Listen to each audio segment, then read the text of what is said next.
7 o'clock, and everyone who's going to be here is here. We'll call the meeting to order, and we will start with the Pledge of Allegiance. I pledge allegiance to the flag of the United States of America and to the republic for which it stands, one nation, under God, indivisible, with liberty and justice for all. Okay, so welcome everyone to the February meeting of the Union Township Planning Commission. We've had Pledge of Allegiance. Roll call, please. Squattrito. Here. Bradshaw. Here. Hayes. Here. Lapp. Here. Over. Present. Okay, we're missing some folks, but we have a quorum, so we will proceed. Next item is approval of the agenda. So you have your agenda in front of you. We have 2 new business items and 1 other business item. Is there anything anyone else is aware of that needs to be on tonight's agenda, or any corrections, any issues with the agenda?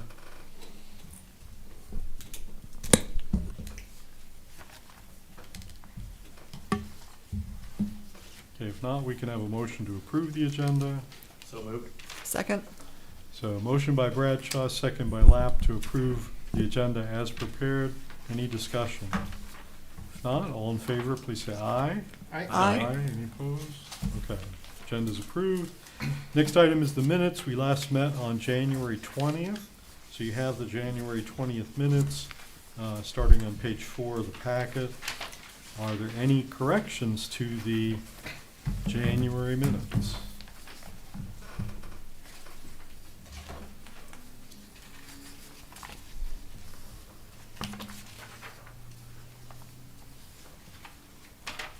Motion to approve. Second. Okay, so it was a motion by Hayes with a second by Bradshaw to approve the minutes as submitted. Any further discussion? If not, all in favor, please say aye. Aye. Any opposed? Okay, so minutes are approved. So next item is correspondence, board reports, and presentations. So it says here, Thering updates from Board of Trustees. However, Commissioner Thering has gone on to greener pastures. He's no longer going to be the Board of Trustees representative to the Planning Commission. That august responsibility falls on Commissioner Olver, who is back from his brief absence from our commission. You're now a planning or a Trustee. Board of Trustee, a trustee, and you're also the trustees representative on the to the Planning Commission. Any updates? Sure, yeah. Good to be back, for starters. Yeah, thanks to no meeting in December, I only missed 1, so that worked out pretty well. Would mention that on the 28th of January at the board meeting, Chairman Squattrito and Commissioner Lapp were reappointed to the Planning Commission, and glad to have their continued service and wisdom and knowledge. They, as you mentioned, put me into James's spot. James is going to be the city's liaison to the city council going forward. And I will also serve then as the board's representative on the Township Election Commission. So other than that, I think everyone's pretty much staying in their spots, as it were. We did approve on the 28th a redevelopment project area in the East EDA. East DDA, I'll get there, right, to allow for State Liquor Control Commission issuance of additional on-premises liquor licenses. So that went through the board on the 28th. And then on the 11th of February, we learned that Rick Bars is rolling off the Zoning Board of Appeals, so that created a new vacancy. And Franklin McKenzie, who had been an alternate, has been appointed to that spot through 12/31 of 2028. So a couple of updates there. Dave Coyne was appointed to the EDA, and the board discussed some potential projects for the next round of 2% grants through the trial. So some good things happening, and I'm working like crazy to get caught up and up to speed, and appreciate the staff and all of the information provided so far to help do that. Great. Any questions for Commissioner Olver on Board of Trustees related matters? Any updates on applicates for this board? Yes, yes. So There are 3 applicants that I'm aware of that have submitted for what would be 2 seats. So Commissioner McDonald's term is technically expired, and she has applied for reappointment. And then we have 2 individuals that have applied for what would be the remainder of my vacated seat as a planning commissioner. So was thinking that might have happened at the last meeting last Wednesday, but we didn't have a full complement of trustees, and so Supervisor Milky has decided to pause until the next meeting, so, which is next week. So, yeah. Any other questions? Okay, thank you for that report.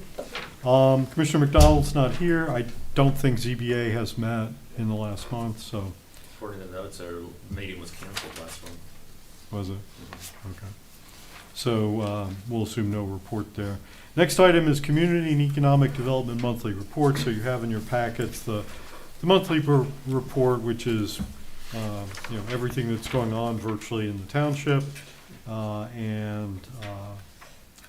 We always give commissioners an opportunity to ask questions on anything you might have seen in the monthly report.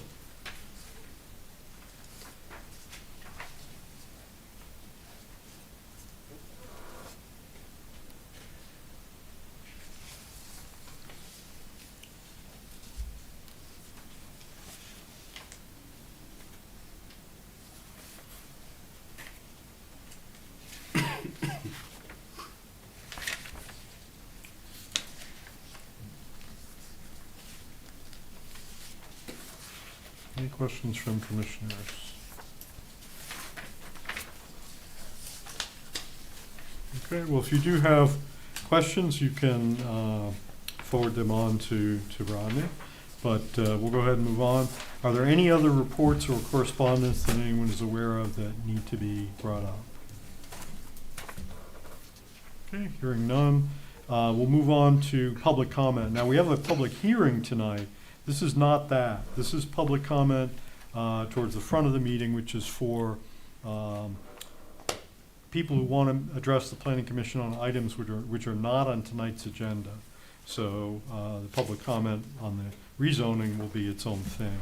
So if there's anyone who would like to address the Planning Commission either in person or online on any item that is not on tonight's agenda, you're welcome to do so at this time. If you're in the room, come to the podium, give us your name and address for the minutes. If you're online, make your presence known and we will recognize you to speak. But general public non-agenda public comment is open at 7:08.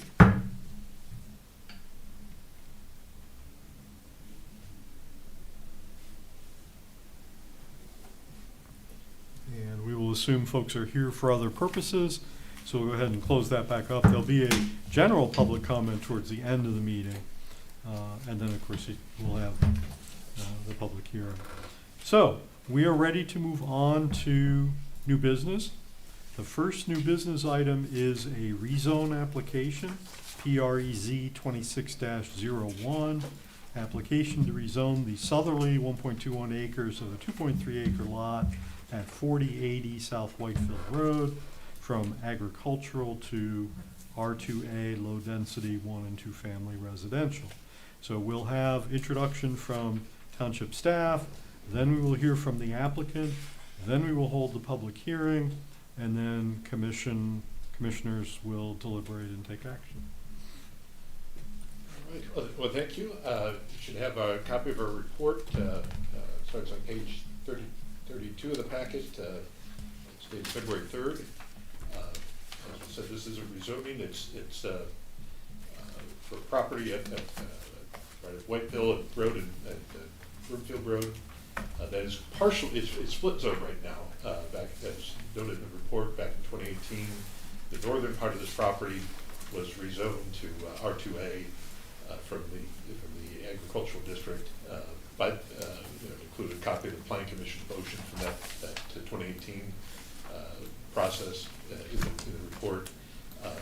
The applicant, the same owner, is now asking to rezone the remainder of the property. What was rezoned initially was actually the vacant area that's directly adjacent to an existing neighborhood that's zoned R2A. Is now proposing to rezone the rest from ag to R2A. This would include the existing home and buildings that are on the property. You have a copy of our report. I'm certainly happy to answer questions as we go along with it. The key thing I'll note, our report's structured around section 14.5, subsection G of the zoning ordinance. This section just entitled Findings of Fact Required. Findings of Fact. The section is intended to guide your review of any rezoning request. It lays out essentially some questions to think about, some topics to think about. And it's divided into a number of different topic areas, essentially 5 topic areas, and there's some subsections for those to look at from what's going on with existing proposed zoning districts, apparent demand that might warrant a change, availability of public services and infrastructure. This is going to be, I think, a key one here. Consistency with the master plan, and whether or not there are other factors involved, such as has there been an error in the past that may warrant this change, or maybe an error in the ordinance, or an error on the zoning map, or the master plan that may warrant a change, for example. So we have some comments. We included the text of section 14.5G in our report. That's the italicized text and the bold headers. And then we've added some comments underneath where appropriate. I just want to highlight one item that's in the report, and then highlight an item that's actually not in the report. Under that item 3, is on page 36 of the packet, page 5 of our report, entitled Availability of Public Services and Infrastructure. One of the questions is, are there services available that will support what the uses are allowed in the proposed zoning district? The R2A district is primarily for single and 2-family housing. Right now there's existing very large single-family home on the property. The change would allow that home potentially to become a 2-family home. That I believe is the interest of the owners here, but nonetheless, it would allow that shift from single-family to 2-family, potentially, at least through the zoning. But one question is, are there utilities, for example, and public services available to support it? The applicant has noted in their response that you have in your packet that the existing utilities will support the use. They didn't provide a basis for that. The R2A district actually is intended for land that has water and sewer, municipal water and municipal sewer. Now, if you look at our zoning map, including that neighborhood to the north, you'll find some R2A zoning that doesn't have municipal utilities. So the land directly north of that, although it's zoned R2A and developed that way, those homes are served by well and septic. Our utility system does not extend up to that part of the township. But at the very least, what we've recommended is that the applicant be directed to provide the documentation, in this case from the Sunken Michigan District Health Department. They will go, they have an evaluation process. I've included some information from them in the packet, where they will evaluate the existing infrastructure for well and septic, and provide a report back as to whether or not it could be suitable for the more intensive use as a 2-family dwelling. So we've simply asked, before you take any final action on this item, to make a recommendation to the board that we have that information and you have a chance to take a look at it. That's a key item, and you'll see that in our recommendation, that we're at this point recommending to postpone action on it and make that request. And I think in the recommendation we've given 90 days, because you should, whenever you postpone action, you should do it to a date certain in the future. So we've written it for 90 days. If they get it earlier than that, they absolutely can come in earlier than that. But no matter what, we would put it back on that May agenda either way. That's the item that's in the report. I just wanted to mention an item that's not, and this is an item that as we were putting the notice together for this, we didn't catch. And that is that we're looking at the rezoning being the southern part of the property where the house is, which about 1.21 acres. But as I took a look, unfortunately, not just a week or so ago, I was taking a look at the drawing for this rezoning that was submitted by Mr. Beebe. He showed what was old road right-of-way on the east side of the property. If you look at that map, you'll see kind of two vertical strips, line right down the middle, and that's an old section of Whiteville Road. Right, Whiteville Road and Broomfield used to meet at a 90-degree intersection. And of course, later on, the road commission changed the route, curved the road, and they were showing that road right-of-way as being part of the rezoning request, an additional 0.2 something acres. That was not listed in our notice. I'm actually wondering if it's actually even necessary, because typically when road right-of-way is abandoned, what happens is essentially the zoning usually goes to the center of the road, if there are two different districts. And so in this case, the R2A and the Egg District to the east would have gone to the center of what was the old Whiteville Road right-of-way. There may be no need to change that area up there. But as we looked into the property history, we didn't find anything that showed that right-of-way had been incorporated into this lot. So we'll be asking the applicant to provide that information. Well, it didn't get into your report. This is something we can simply ask the applicant to clarify. And we just need the documentation that shows what happened to that old right-of-way. If it was abandoned, where did it go? There's nothing in the property record that shows that was added to this. Are you talking about this triangular piece here? Next to that, actually, the part. triangular piece is So that's separate. part, this It's is the old the two vertical road- strips road just to the right-of-way. west of that. Yeah, all right. So that's you might call that a housekeeping item. It's one that they can easily, I'm sure, provide that information. If there's a need to address that as part of an updated hearing, we will take care of that and provide a second set of notices. That's something the township will simply take care of. As I said, there may not even be, because the zoning may already go to the center of that right away anyway. So with that in mind, as I said, I'm happy to answer questions as we go along. I certainly would encourage you to use that section 14.5.g to guide your discussion. And as for us, ultimately we'd recommend for tonight anyway, to recommend postponing action with that request for additional information.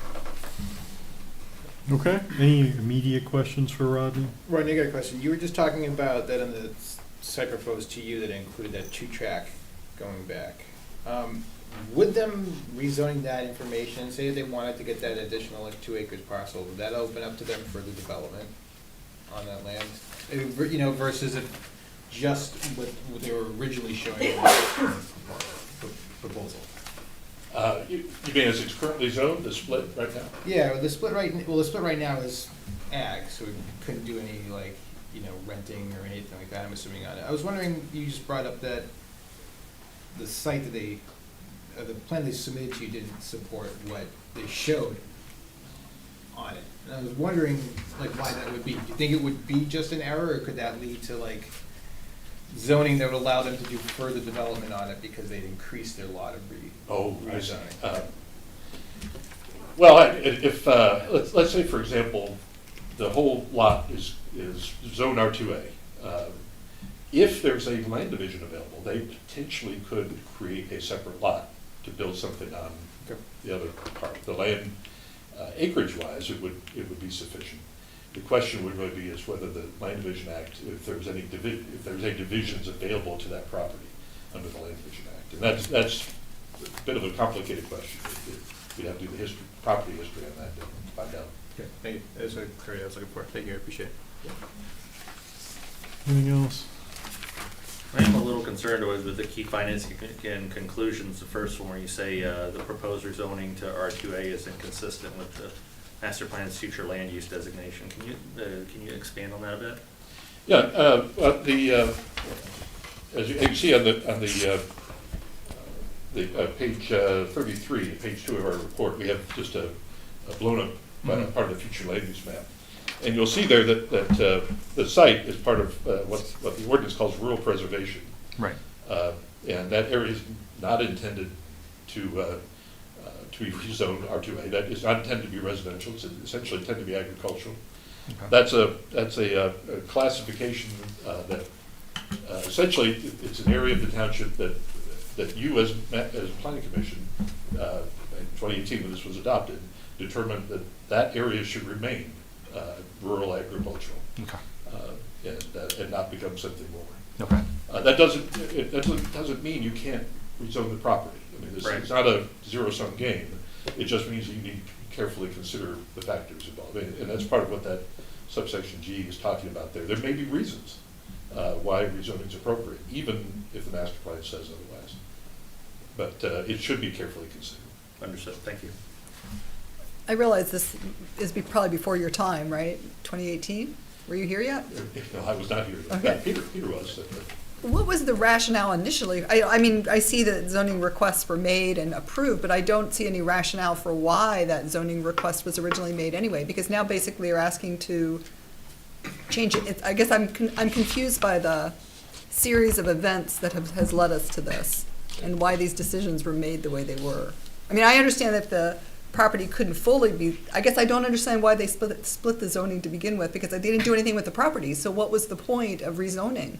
Well, I guess for that one, my suggestion actually would be to talk to the owner, the owner's representative. I understand that the owner's attorney, Mark McKellar, is going to be on Zoom. I assume is on Zoom right now. So I would ask that question of him, because it is the same owner that went through this process in 2018.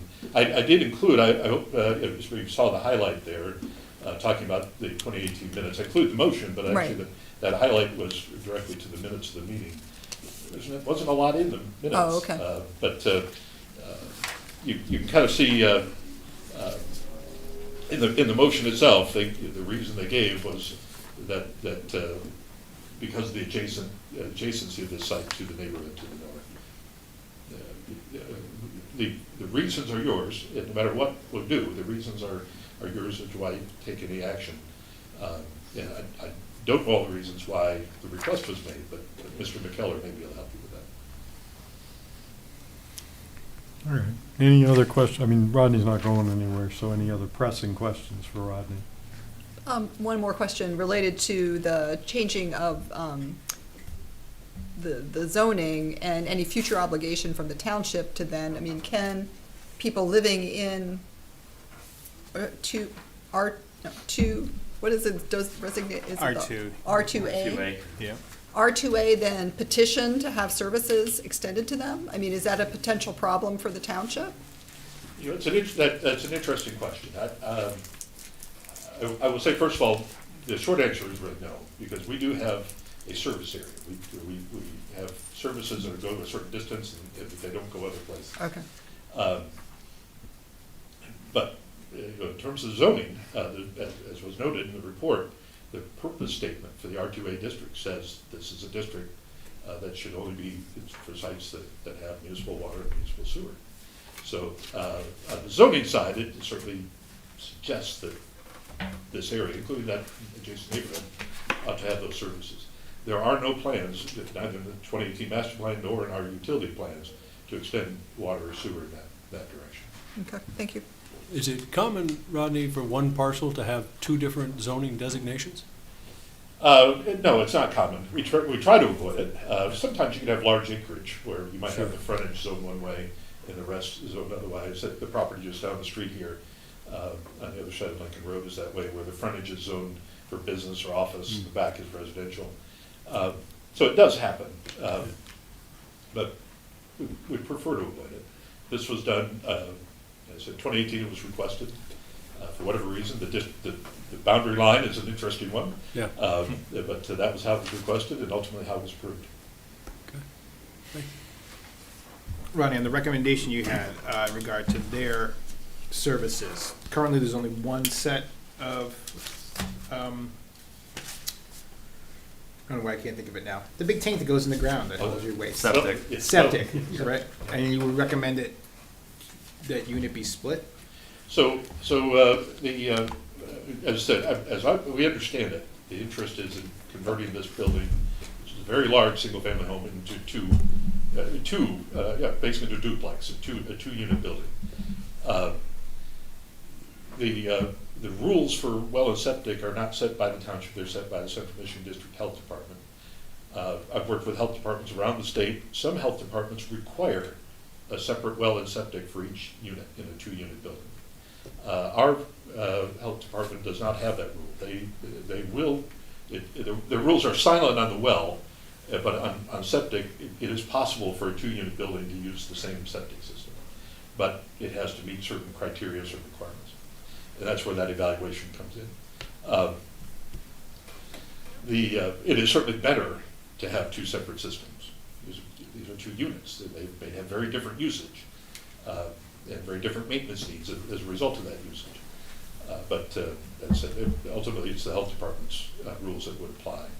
The key for us is simply to have confirmations whether those systems are functional and will be functional for the more intensive use.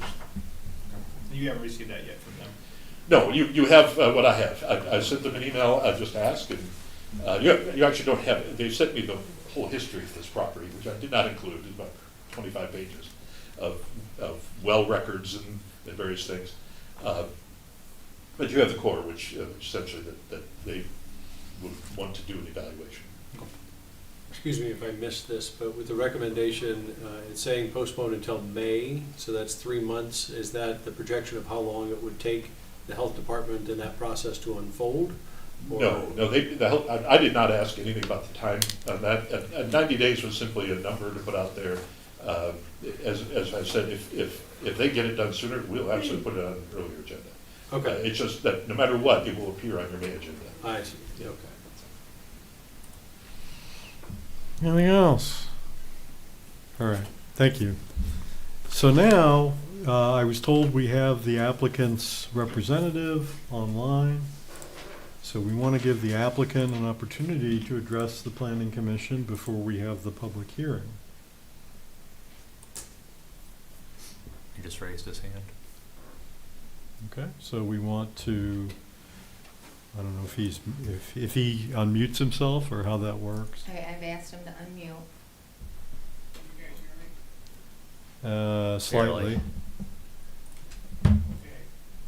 Can we turn up the volume? I'll do what I can. Okay.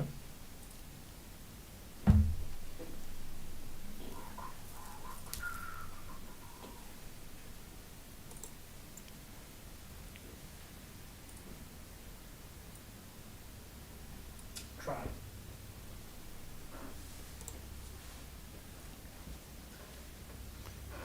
Could you speak again, sir? A little better. Yeah, slightly. One more time.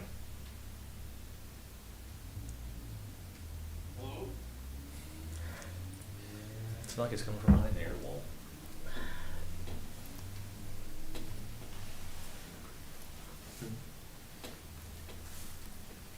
Could you please keep talking just so that I can see if my settings are having an effect? Not a problem. You guys, is it any better? As long as the room is perfectly quiet, we can hear you, but if a car goes by or something like that, it's gonna wash out. If you wanna start your introduction and then, Okay. We'll stop you if we can't hear. Okay, I'll try to go slow and speak as loud as I can. Just interrupt me if you guys didn't catch anything I have to say. My name's Mark McKellar, attorney at Coon Rapids, Traverse City, for the planning commission. A lot in the last 8 years. The applicant submitted this for the purposes of rezoning the south portion, as you stated before.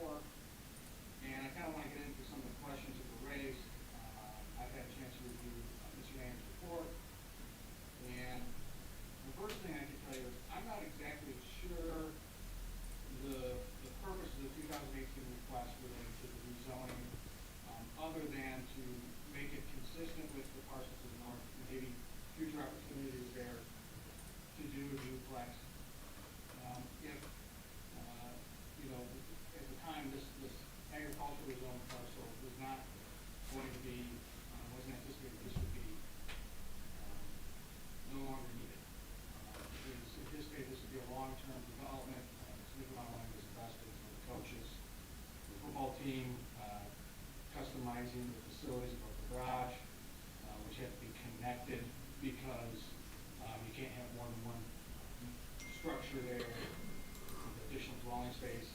This was the meeting area for the football team, the coaches, some coaches would stay overnight for long planning sessions. So it was really kind of, it was very specifically built for that anticipated use. And then transitioned to the next football coach. Unfortunately, that's not going to be playing out anymore. So now you have this home that's not terribly marketable for the community and doesn't really fit the needs of the community. And that's not to say that it doesn't fit the needs of somebody, and it certainly isn't a great opportunity for my client to have a property like that. Granted, that's not necessarily the township's major concern, but the main purpose of the rezoning request here is to allow this kind of unusual parcel of, I should say, the building itself to be utilized ultimately as a duplex, to be split and render that a marketable and meeting a better demand. The issue related to the public health portion of it, I want to address that. Typically in a rezoning request, you don't address use. It's not, the concept is to address what uses might be there, hope to do kind of a site plan review process as part of the rezoning process. However, this parcel is unique, and that's why we think it's justifiable for approval in this case. It's unique because it is adjacent to an existing R2A. It has R2A zoning on it. And the intent is to split it. The north portion, the north parcels in that subdivision are all on private lawn septic. Private lawn septic is not planned to go north of there. I'm sorry, public lawn septic is not planned to go north of, into this area at least. And the request by Rodney is relatively reasonable. I don't think we object to that idea. That would be normally in the entitlement part of site plan review or plot plan review for approval, and typically administratively done by submittal to the health department and providing that approval to the township at that time. Given the circumstances in this matter, we don't object to the proposed condition. It's a little unusual, but I don't think I have any reason to object to it. It makes sense to me that the real purpose is to utilize that use. If the health department is going to approve it, they can. The date, May 18th, is fine. I think as long as the condition were to say along the lines, if the application request or applicants requested documentation from the health department comes in sooner, that we can set it for the next meeting that's available, should be April or something like that. We would appreciate that. But the health department issue, I don't think would be one, but that's between the applicant and the health department. We certainly understand wanting the township to have a chance to digest it. Their recommendation, is to approve it, condition upon the favorable report from the health department that can be achieved on that property for the duplex. That's perfectly fine. The road right of way, I want to address that by saying this. I'm not exactly sure where the road right of way entitlement process ended. Typically, as Rodney indicated, when you have abandonment, at least of a road, half of that goes to the municipality. In this case, or not sorry, municipality, but half would go to the adjacent landowner and half of the land would go to my client. I think that right of way used to center on that easterly property line. So I think that portion had ultimately gone to my client, because the existing right of way is what was abandoned. So I don't think there's any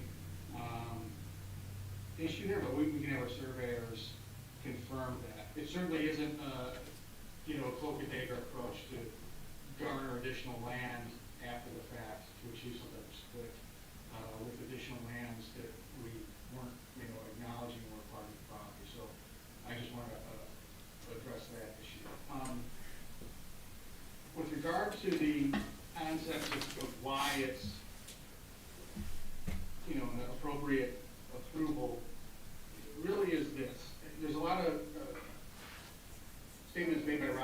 true regarding available land to utilize this type of use. The distinction here is, those are vacant lands.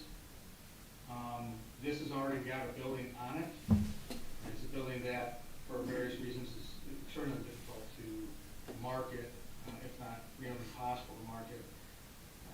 And this land, unlike a different piece of vacant land that's not zoned R2A, this land is already half zoned R2A.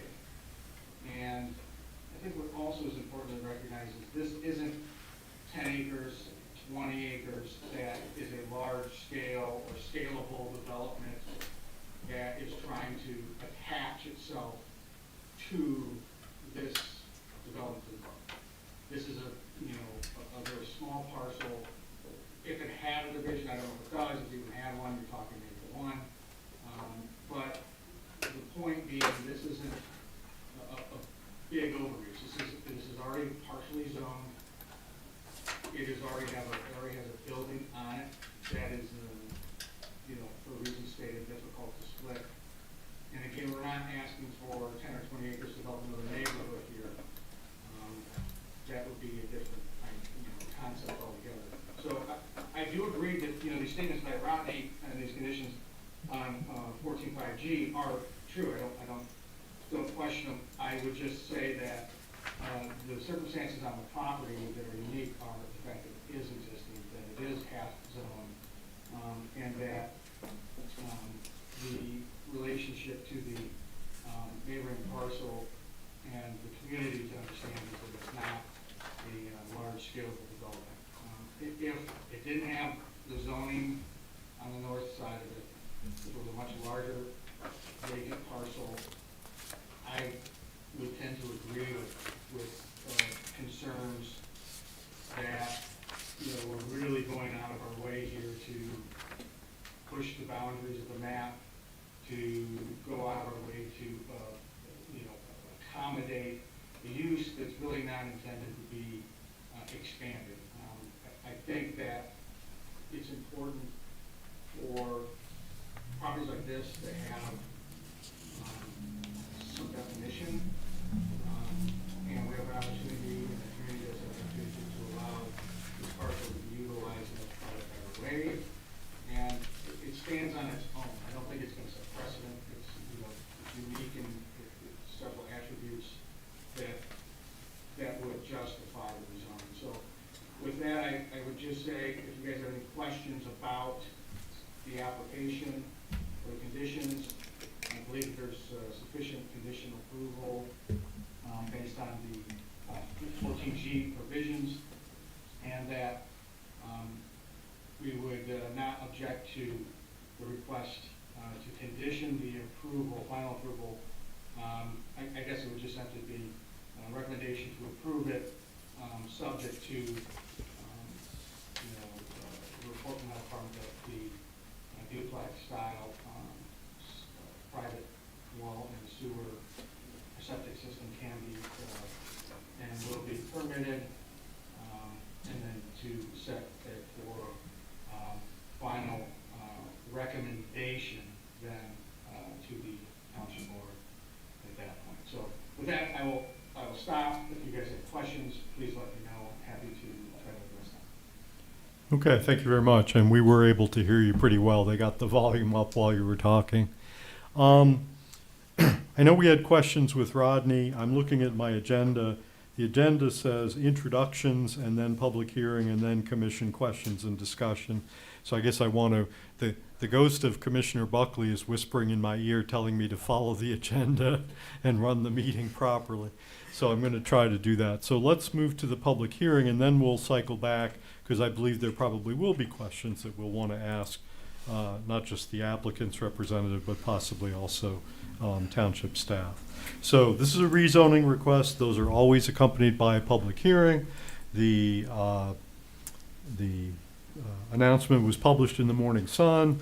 Property owners within 300 feet were notified by mail. And so if there's anyone either in person or online, any member of the public who wishes to address the planning commission on the rezoning application, you should do so at this public hearing. If you're in the room, just come to the podium, give us your name and address for the minutes, and it'll limit at least your initial comments to 3 minutes. If you're online, make your presence known. You can hit the raise hand button and we'll make arrangements for you to speak. So the public hearing on rezone request 26-01 is open at 7:41.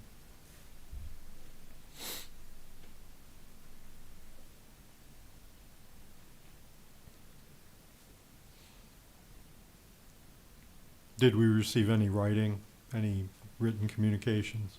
Okay, so no written communications. No one in the room is making a mad dash for the microphone. I don't see any indication, and there are some people in the room, but I don't see any indication that anyone else is seeking to speak at this point. So second call for public comments on rezone request 26-01.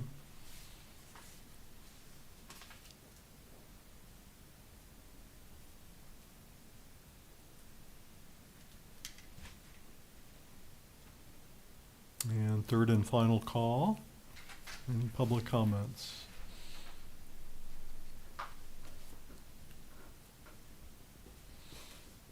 Okay, let the record show that no public comments were offered, and the public hearing is closed at 7:42. So now we're ready to proceed with commission questions and discussion. So are there questions for Mr. McKellar from commissioners? Mr. McKellar, if I could ask a question quick, just for a little bit of clarity. Was it that you guys built a clubhouse for the football team that's no longer being used? Was this was utilized by the high school football team for different organization and events, but now that's no longer the case, and that's why you're submitting for rezoning here? Is that what it was used for? No, it's the head coach of CMU. Head coach of CMU. Oh, Yeah, okay. twice, two He was different using head for them. coaches. Oh, okay. Yeah, it was the coach's house, and, I don't know if my video popped out or not. Can you guys hear me? Yeah. Yep. Yeah. Okay, thank you. I wasn't sure if it was a local one or that. I didn't see that in the book. Thank you. Let me ask you one other question.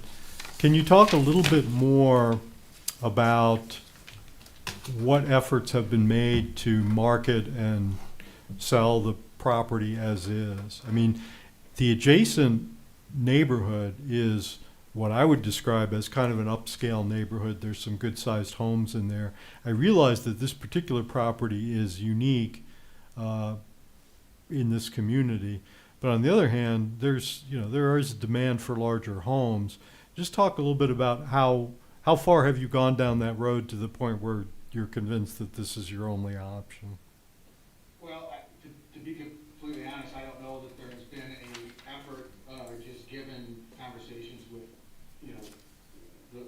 the realtors in the area about housing, and, to be completely honest, I don't think housing is trending north in Isabella County and, Mount Pleasant. It's just not. So, not that it's a exclusive consideration or even one necessarily required.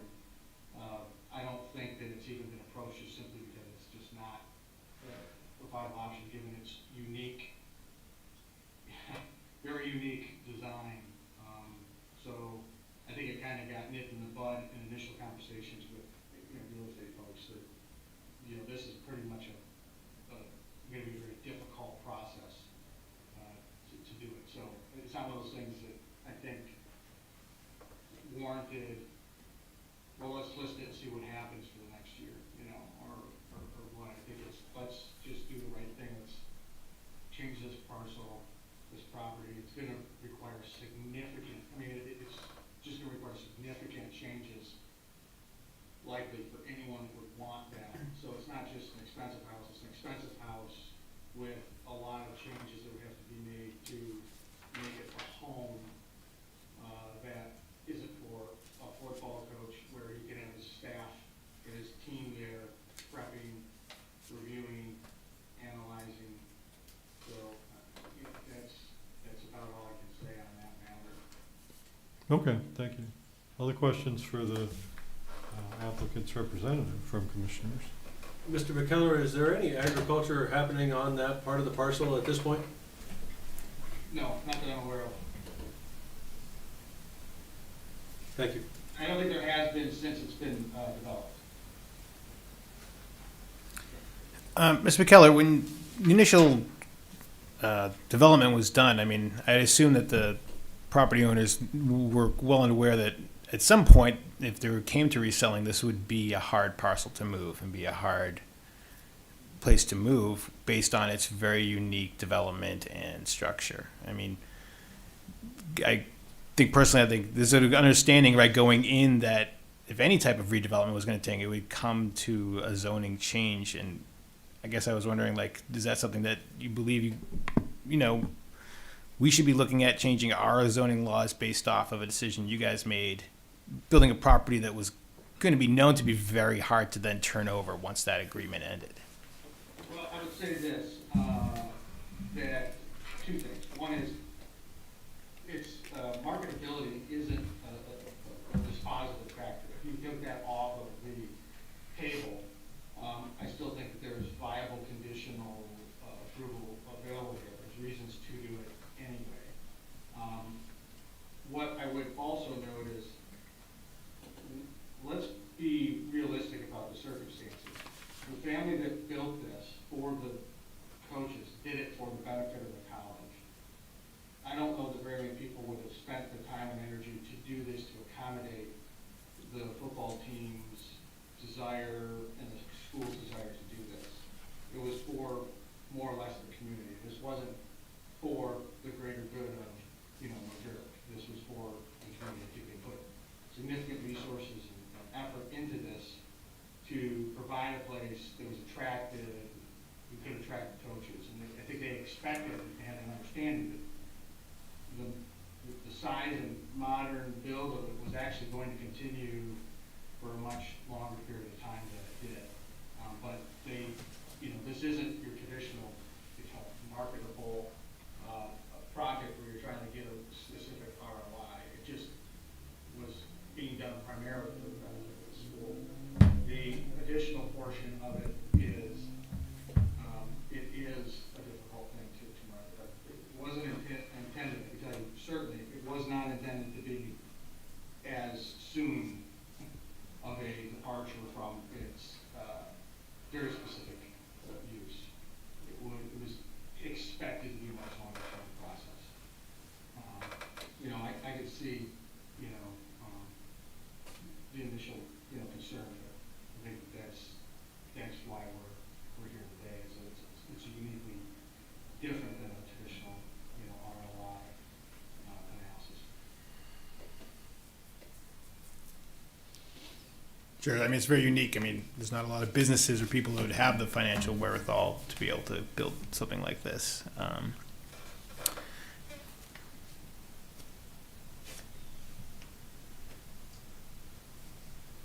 That's it for me. Okay. Any other questions? I mean, they're not going anywhere, but any other questions right now for either the applicant or township staff?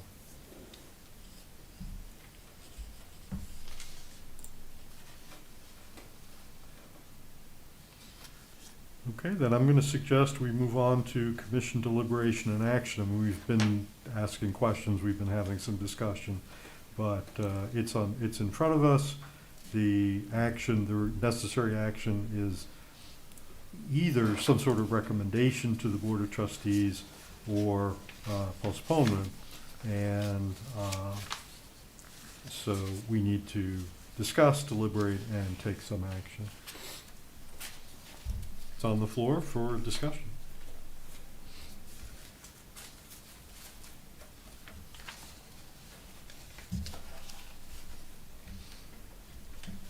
Seems a reasonable request to me, and I appreciate Director Nanny's approach here with the septic concern. I'm still a little fuzzy on the May 18th versus taking action or recommending action today, but generally I'm in support of this. Okay. I think the concern is that why would you approve something that's intended, if its intended use couldn't be realized. And that would be why you would need that, the health department to confirm that the septic would be sufficient Yeah, I'm for fine the with that intended plan. recommendation. Yeah, Um, yeah. So, Just the to me, it timing makes is what sense to, confuses me about yeah, well, to me, it would the make sense to 18th. see the septic before you making that decision, because if the septic, if they say, no, it couldn't possibly do this, then we're like, why would we approve a rezoning based on someone's decision to build this way, and then, well, plans change, but I'd like you to rezone rather than me have to renovate this property, right? So, I mean, I would say from Rodney's recommendation, this is not a rezoning that I would support. It's not looking at something that where we need to go back and clean up someone else's decision years ago, because I don't know what relationship happened between them and the CMU coach, but they were full well knowing what they were building going in, full well knowing what the zoning was for that area, and probably how hard it would be to now then unload this property as it was zoned. well, But on the again- other hand, the planning commission did in 2018 For agree to the. For single family though. But Right. they agreed to divide the property, Right. and that to me suggests that the commission should then look at it again and say, was that the correct decision? I You know, was- does that support the current proposal? I mean, I think it's worth, I think sometimes there are, people make decisions and then you go how many years later, 8 years later, or 7 years later and say, was that the correct decision to make or not? No. So I think it's worth looking at. It's just, I would have questions about the septic before I'd wanna look at supporting a proposal, just because if they couldn't move forward with a duplex anyway, what would be the point No, of then rezoning? Yeah, I agree. Like you said, there's a bit more information, a bit more work we need to get done before any type of decision Right. will be made. I also have some concerns about the conflict with the master plan.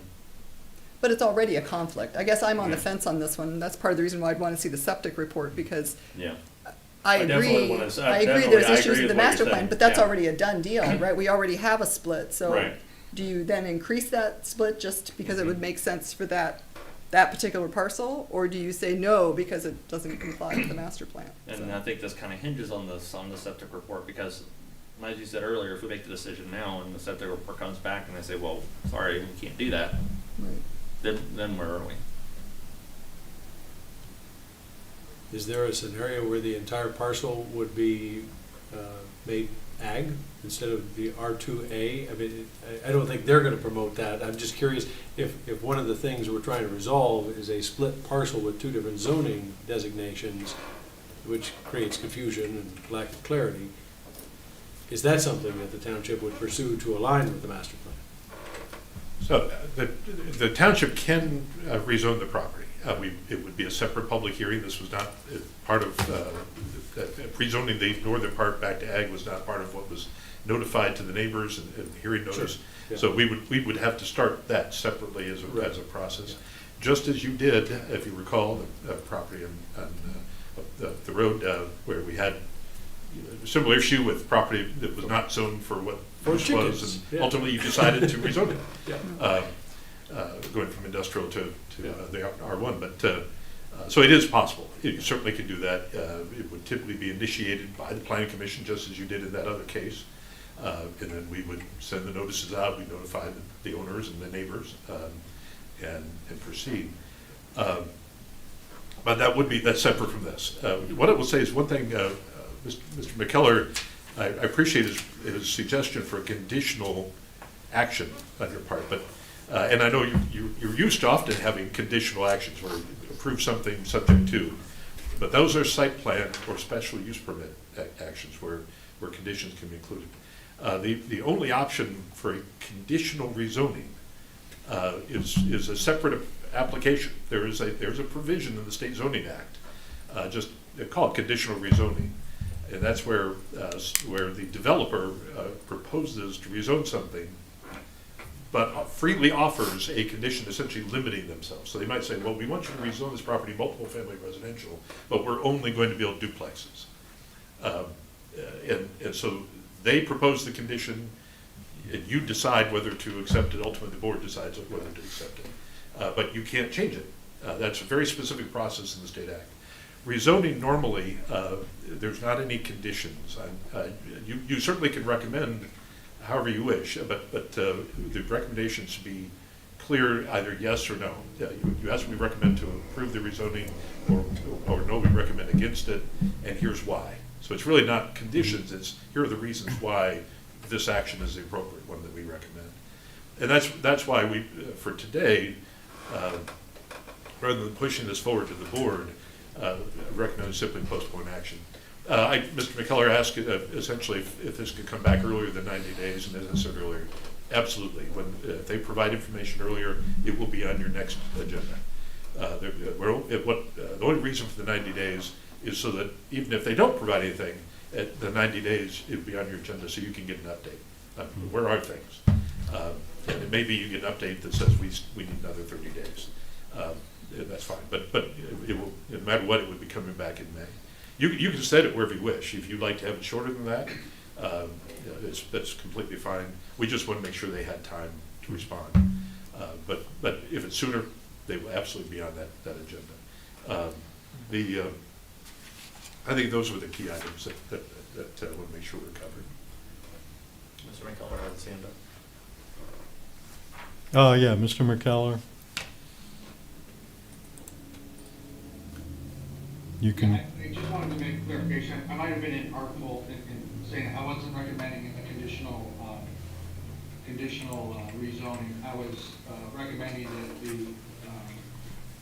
that the motion you made tonight, we concurred with it being conditioned upon the health department reviewing and bringing it back after that. So if I was inartful in saying that, I recognize the distinction between the two concepts. I was merely suggesting that the action you take tonight be conditioned upon the health department would be fine with us. okay, thank you. All right, I guess I haven't spoken yet, but,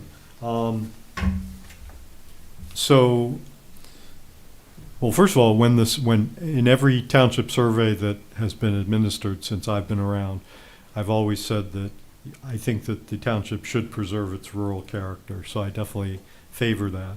And we're going to be looking at a piece of that later on in this meeting. In this case, because there's the property's already developed and there's already a structure there, I don't see this as being an encroachment on the agricultural heritage of the township, because they're not farming on that piece of property. And the fact that it does adjoin the existing R2A, I think it's reasonably justified. I understand the logic about, well, the guy built what he built, and he should live with it. But on the other hand, I mean, the township has a certain responsibility to try to make sure that the facilities and the housing stock and other things that we have are able to be used effectively and be on the market and be paying taxes, et cetera, et cetera. So I guess I would say I'm more or less leaning in favor of this request. But I agree that it's sensible to defer action until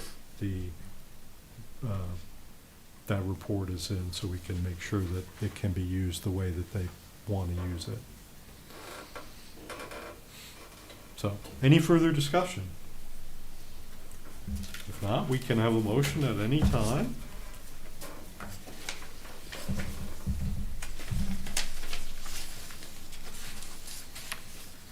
I would move then to postpone action on any recommendation to the Board of Trustees until the May 18th, 2026 regular meeting or earlier, if materials are available earlier, with the request to the applicant to provide written documentation from the Central Michigan District Health Department of the results of detailed evaluations of the existing well and the existing septic system, including primary and reserve drain fields showing full suitability for the proposed two-family residential use. Second. Okay, so the motion was by Lapp, second by Hayes. Any further discussion? Okay, I will ask for a roll call vote, because it's an official action. Bradshaw, Yes. Squatrito, Yes. Lapp, Yes. Over, Yes. Hayes. Yes.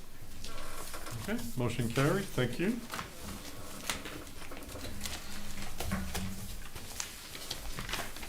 So we will see you again in May, if not sooner. All right, so we're ready to move on to our second new business item. This is a preliminary site plan application, ESPR 26-01, for a 106-room, 4-story home-to-home hotel and 8,000 square foot retail building on a 4-acre lot on the northwest corner of East Bluegrass and South Collegiate Way. So once again, we'll hear from Rodney, then we'll hear from the applicant. Thank you. You should have a copy of our report dated February the 9th. Starts on page 57 of the packet. This is for a hotel project on East Bluegrass Road at Collegiate Way. Very nice project. It's more or less in two parts. They're showing two phases. The hotel is phase one. They're noting the retail building as a separate phase. We'll talk about that a little more in just a minute. This is a preliminary site plan, so they have not dealt with all the engineering details yet, but the plans are very solid, very well put together. And certainly they provided for areas for stormwater management and other engineering elements that will be detailed out on the final site plan. In our report, you'll see a number of bullet points. As sometimes happens on preliminary site plans, there are things that need to be tweaked. And there are a number of them. One of the concerns we had was actually with the format, the layout. There's the site plan is very busy. I think what we recommended was take some of this information and spread it out into separate sheets, make it a little easier to navigate the plan. Also recommended making some changes to recognize that for the most part, especially you as a plan commissioner reviewing this on 11 by 17 printed sheets, so we'll make sure that things are fully legible at that sheet size. But those details are all things that they can address. The plans, even if what you have, they're legible, they're just kind of, in some cases, kind of small. So we were comfortable with moving the project forward, but did ask for those tweaks. A few tweaks related to parking and the loading area. Probably the most significant one is actually for the hotel. The hotel does not have a loading area labeled. Our ordinance doesn't require a loading area for the hotel. They are, of course, going to need a loading area for supplies and such like that coming in. There's an area, the area labeled up front, the entrance is labeled essentially as a guest loading area. That, of course, when you're coming in to stay at the hotel, you would pull up front under the canopy and load your luggage, and that's not a loading area as far as the ordinance is concerned. What we're talking about there is the back end loading area, the back office loading area where you bring in supplies, toilet paper, whatever, towels, those kinds of things, whatever the hotel needs. So we're just asking to show how that's going to be handled on this site. Frankly, they may handle it through that same canopy. They may simply have that happen in off hours. And they could, in fact, use that same space as long as it meets our ordinance requirements. So we just need that detail in the final plan. And we're very comfortable that they will be able to accomplish that without major adjustments to the site. Some details related to sidewalks. They are proposing to put in the sidewalks along both Bluegrass Road and the frontage of Collegiate Way. That's required. Some of those sidewalks are outside of the road right of way, so we will need easements for that. That's the final site plan item. We just made the note about it. They did provide some landscaping details, or kind of almost partial plans. The plans they provided don't meet our ordinance requirements. And they were clearly labeled conceptual. I suspect would be for part of the sort of general conceptual set when this type of project is proposed broadly. The landscaping plan is not required till the final site plan stage. One reason we recommend that people provide it early is if they have any desire to make modifications or propose modifications from what our ordinance requires. That's something the Planning Commission has to address. So in this case, they'll be needing to provide that as part of the final site plan. And if they do propose any modifications, then that plan will be coming back to you for action on it. If they meet all of our ordinance requirements, then conceivably it could be administratively approved. The phasing, page 3 of our report, we just want to talk about phasing. The plan notes phase 1, phase 2, notes the hotels, buildings phase 1, retail buildings phase 2. We don't have any concern about that other than, as noted in our subsection R, 14.2.R of the zoning ordinance, anytime there's phasing on a site plan, the key for us, for the township, is to confirm that if only phase 1 is built, that it will stand on its own without needing anything from phase 2. So essentially, if they never build the retail building, that the site works. And so in this case, because of how the site's laid out, because it's a fairly small site, but how the site's laid out, where the bicycle parking is, loading, driveways, parking, all that is intermixed between the two elements and around the two buildings that are proposed. What we've recommended is simply that phase 1 includes everything but the retail building itself. All the other improvements would need to be built, and essentially the footprint of that retail building would simply be lawn area. Because basically the site improvements are designed to cover both the retail building and the hotel. Bicycle parking is near the retail building, but it covers both. For example, the stormwater management is up to the north end of the site, it covers both. So as long as the applicant's comfortable with limiting phase 2 to only the retail building, which would essentially be a separate building permit, we're very comfortable with the proposal to have that phased in that way.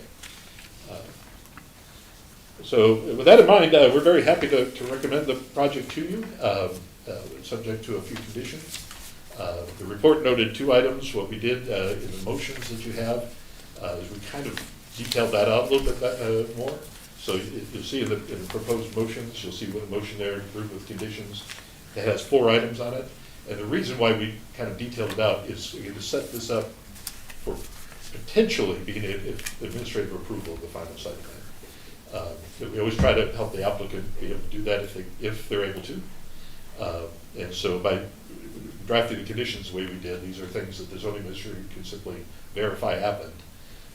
And if they meet these 4 conditions and all the requirements of the ordinance apply, then like other site plans that come to us as final site plans, it could be administratively approved.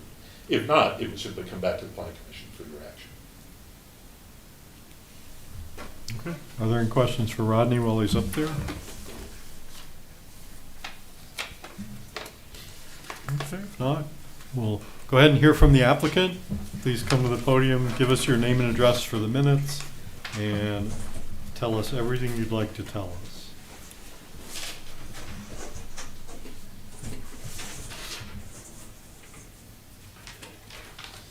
Thank you, Rodney. Hey everyone, my name is Ray. I'm with Sapphire Group. We're looking to build a beautiful upper mid-scale Home 2 Suites hotel by Hilton in the corner of East Bluegrass and Collegiate Way. It'll be great for the economy in the area since it is an extended stay hotel for the guests that want to stay for a longer period of term. It offers a beautiful kitchenette, a pool, and free breakfast. It is one of the newer prototypes, and we're really excited to bring it to the area. A little background about us: we are the top developers for Hilton and IHG. We own the most Holiday Inn Expresses in North America. We received multiple awards such as Developer of the Year from IHG and Hilton. We know what we're doing, we're really good at what we do, and we're very excited to contribute to your guys' economy out in Mount Pleasant. I have Rich Van Dever, who is our civil engineer, who's going to go into the details of the civil plans. You guys have any questions for him? Okay, thank you. I'm the engineer and surveyor of the project, and really, intended questions I'll answer them if you need me. If need be. The only thing I guess I'll touch on is the phasing. Let me talk with the owners and see what we want to do. It was set up so I can almost draw a line on here where these parking bays here and here go with the building, and so you could almost make a square and say, okay, that whole square is not dependent, other than the bike rack, which we can obviously move over here. Sewer and water independent, everything's sort of independent, so we can talk about that later. It's not anything we can't do. I think there was a couple requests more so for during construction. Also, I don't know how your building plan reviews work along with the construction. as far as when I'm getting permits for sewer and water. Can that building plan submittal be parallel with the civil plans during the site plan administrative review? Is that something that's possible? Yeah, so just to give the background both for you and for the planning commission. The way we handle the linkage between site plan approval and building permits is we do require that the final site plan be approved before building permit application is turned in. I will tell you that in some cases, we will, especially for a complicated project, we might have the building official go ahead and kind of informally take a look at plans ahead of time. This is a project that's really not in that space. For example, the jail, we did that, where he was looking at those plans early. But typically, we want to have that final site plan approved, and the reason for that is because the approved final site plan actually gets turned in as part of the building plans. It's in part of the set with the building plans. And so if we don't have it approved, then there's not a way to do that. So that's the step. So the key is really to get the final site plan done. Okay, yeah, 'cause a lot of times what happens is they ask for a foundation permit at risk. So they can, as soon as it's the day after the meeting approved, not before, we can restart the foundation. That's just to get the ball rolling. So that's sort of something that we usually talk about. Yeah, we've not done that. We've done the grading permits occasionally. Okay. But we've not done, well, I actually have to take that back. On the jail, I think the county jail was the only site where we granted a foundation permit ahead of time. I suspect it will be the only one we will ever do that. Okay, that's fine. Yeah, I mean, as long as we have the soil erosion permit and then they were approved, we can start moving some dirt, putting soil erosion fence up, that's fine too. Yeah, so the key is really to get us through final site. No problem. Okay, thank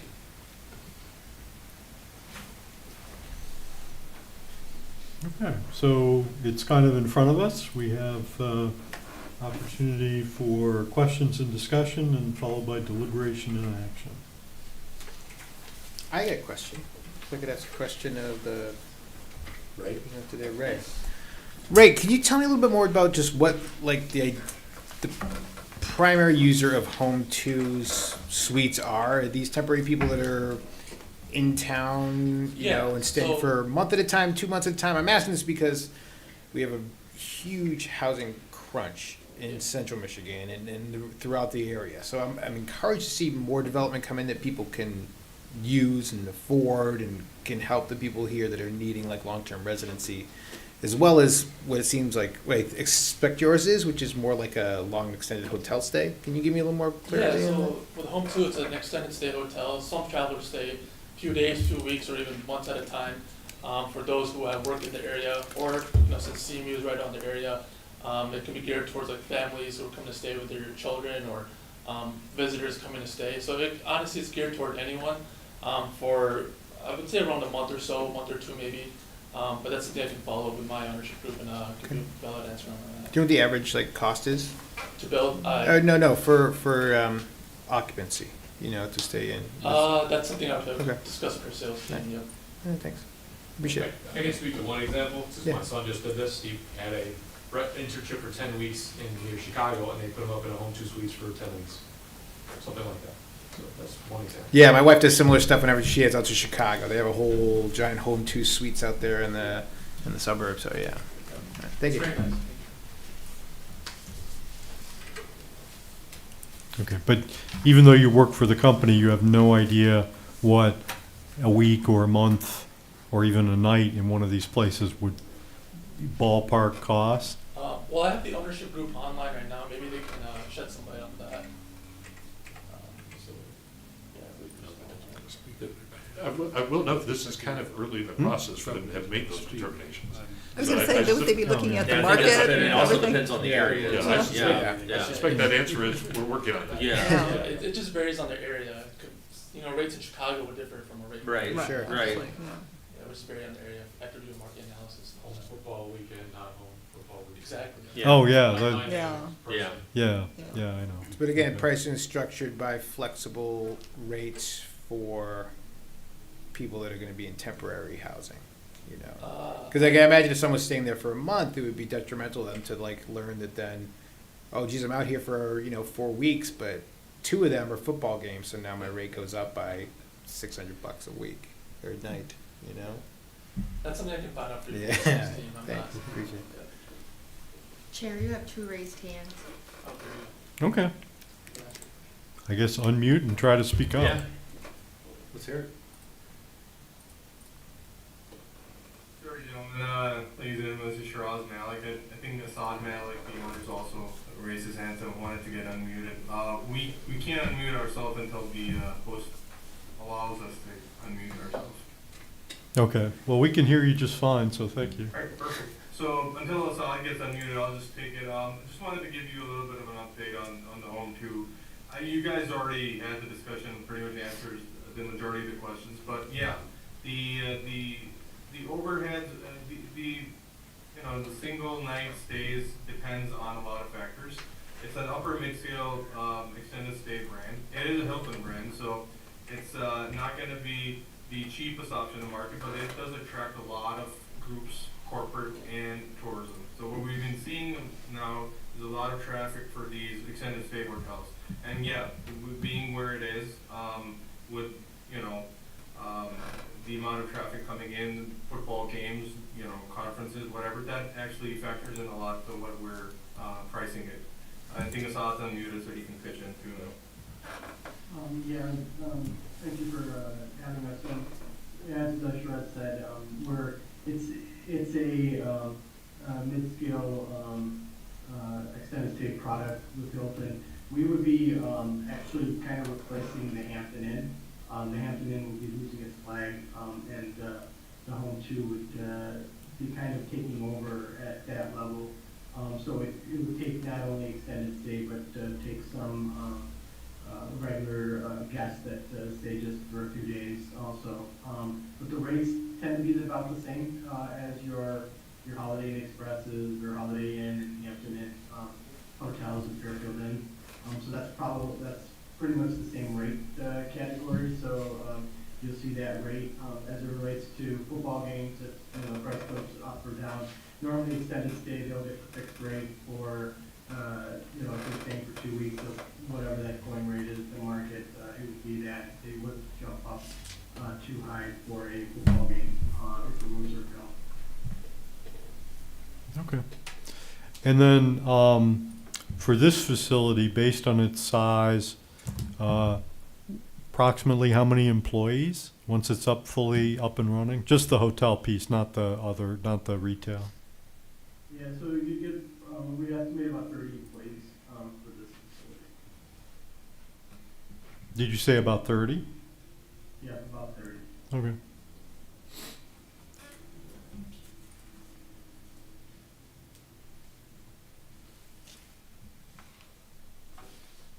Other questions?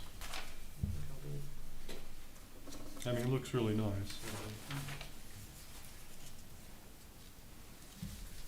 It's one of the fastest growing brands in the United States.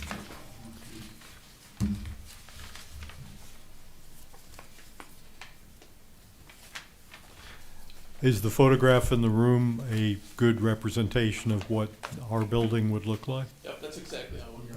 Okay. It'll be exactly.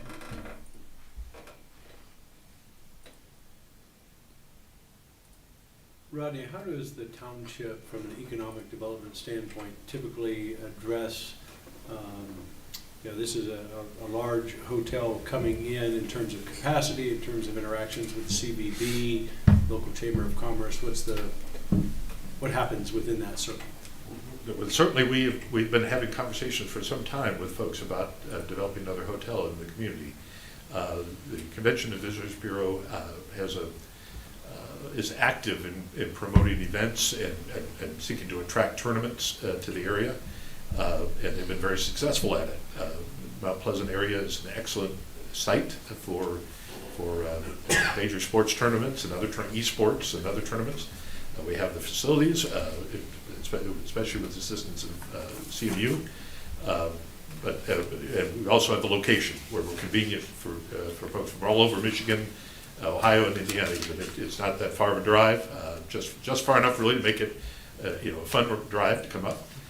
So they've been very successful, and there are some cases during the year where events that come into the community, folks have to, some folks end up, the ones that register later, end up in Midland or down in St. John's or Alma or other communities, because we simply book up all the hotel space.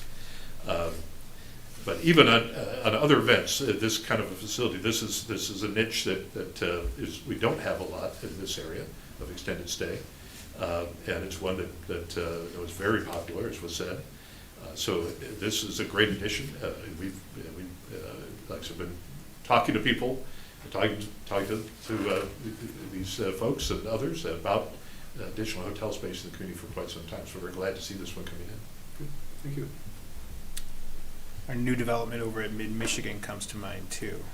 Football court and convention center there that I could see a kind of cross-utilization coming in as we expand and get more people coming in for that as well once it's complete.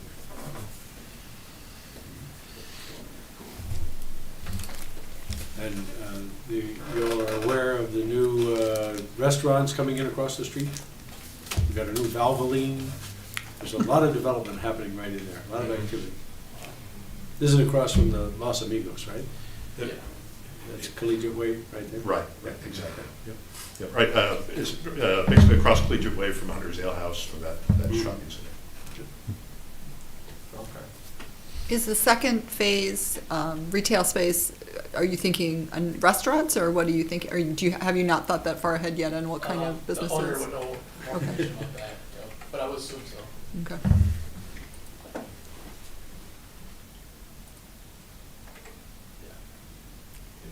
Keeping his secrets. Well, they may not know that, right? I don't think it heard. Yes, That's the phase two.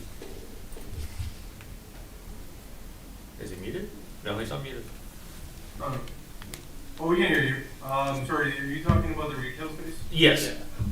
Oh, yeah, we haven't actually narrowed down who we want in there, but we want to make it nice enough so you have a nice enough clientele coming in.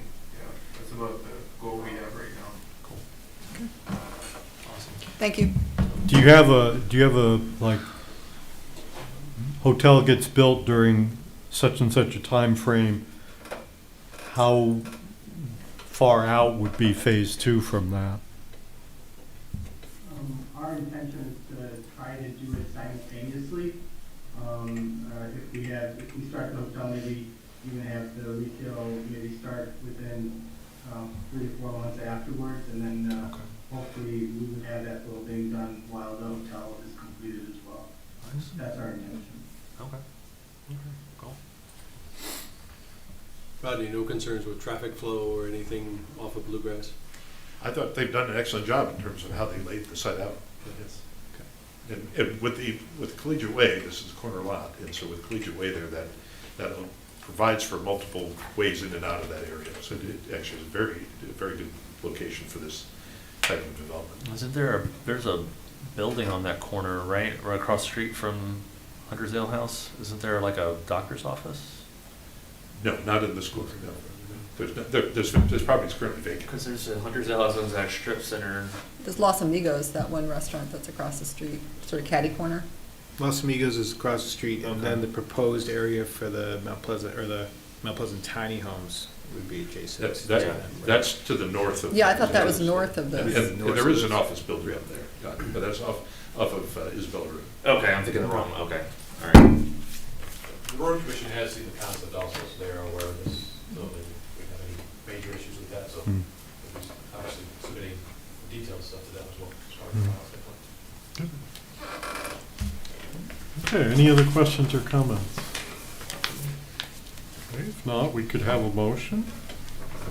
I would move that the to approve the PRES PR 26-01 preliminary site plan for a 106-room, 4-story hotel and 8,000 square foot retail building on the northwest corner of East Bluegrass Road, South Collegiate Way, PID 14-026-20-005-15 in the southwest quarter of Section 26 and in the B5 Highway Business Zoning District.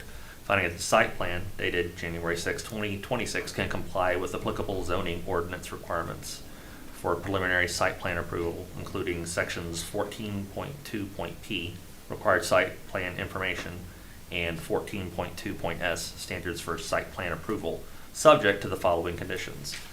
1, revise the final site plan layout and details for clarity and full legibility at the reduced 11-inch by 17-inch sheet size, and add cardinal directions to the building elevations.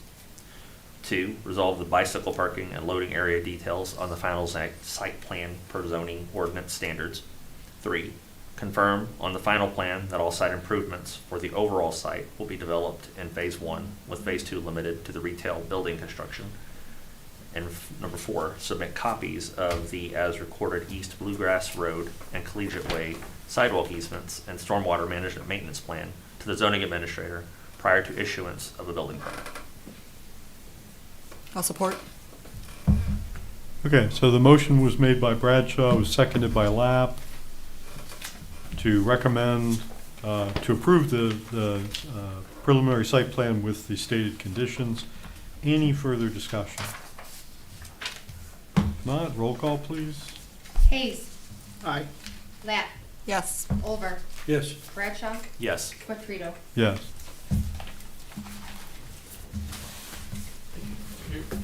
Thank Okay, you. Thank you. Good luck with the project. Yes.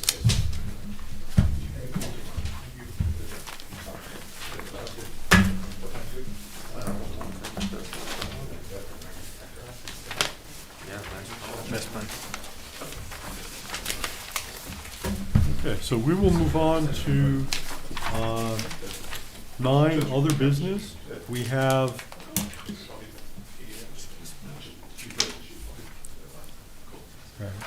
another update on the master plan. We have the plan for agriculture and preservation of rural character. That is starting on page 63 of your packet. It's about a 10-page, 9-page document that Rodney put together. And so hopefully you all had a chance to read it. And so I thought we would do well, first of all, we'll let Rodney introduce it, but then I thought we would do what we did with the previous one, which is to go through and give people an opportunity to make comments and give their reactions and so on. Well, thank you. As it turned out, this was a good document to have on tonight's agenda. So as I said, this is a proposed update. It follows the same format. When we talked about the housing plan, there was some discussion about formatting and some more color, and obviously that will come.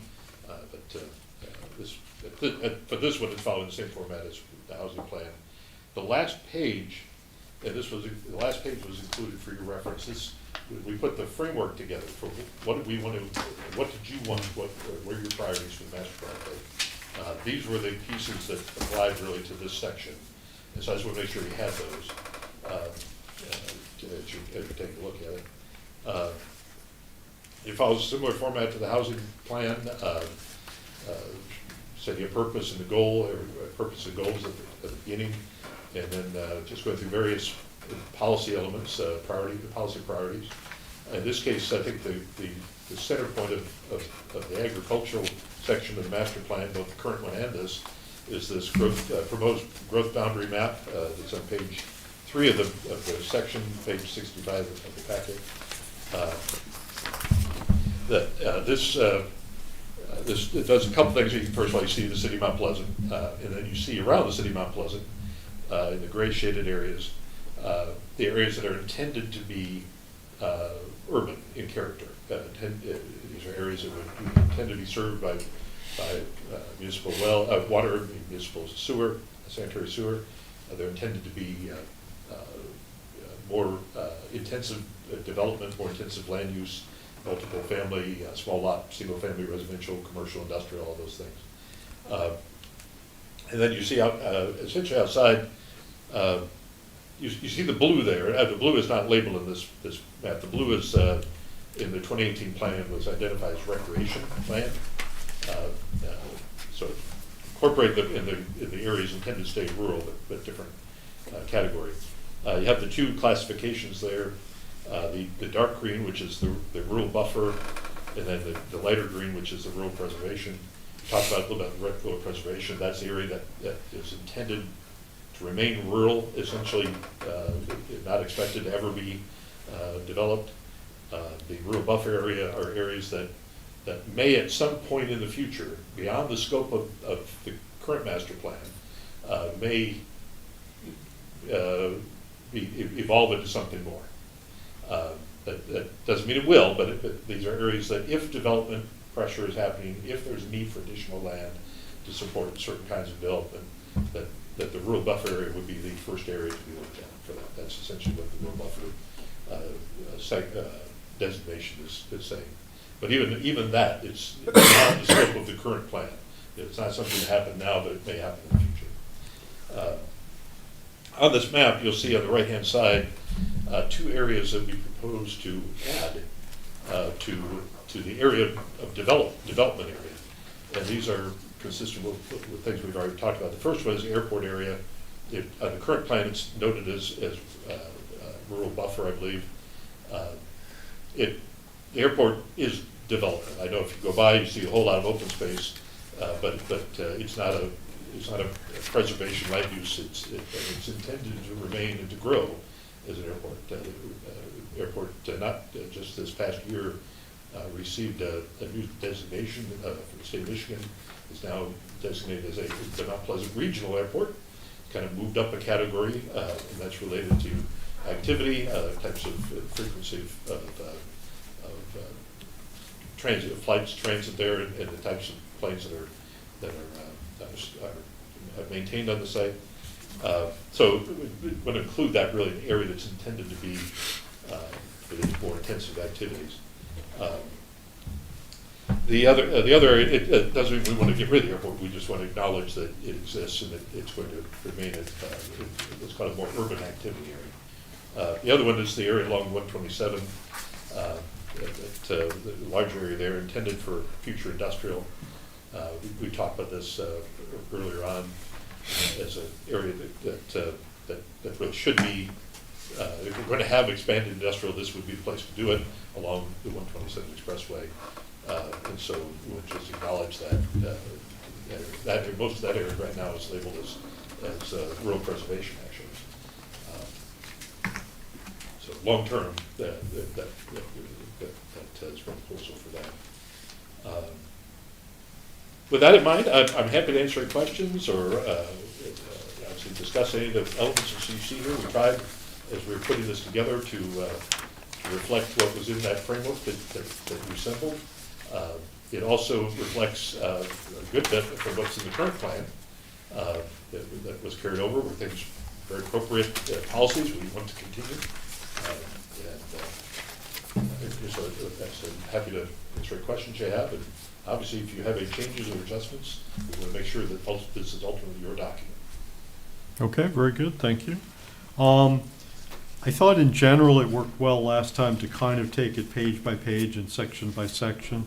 So let's start that way and then we'll see how that goes. In the gray area on the very first page, the second line, you have an extra 2 after the semicolon. Yeah, see it, thank you. All right. So any comments on that gray kind of introductory area? And also A, growth management boundary policies.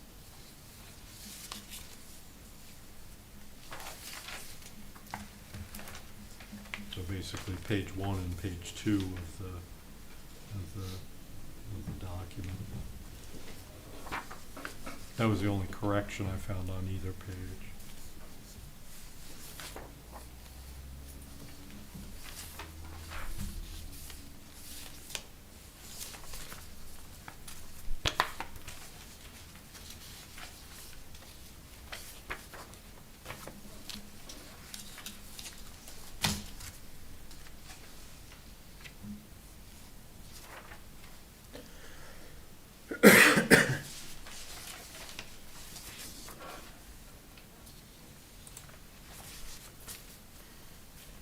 Is it your intention that, I mean, I know you've added the 2 sections on the east side.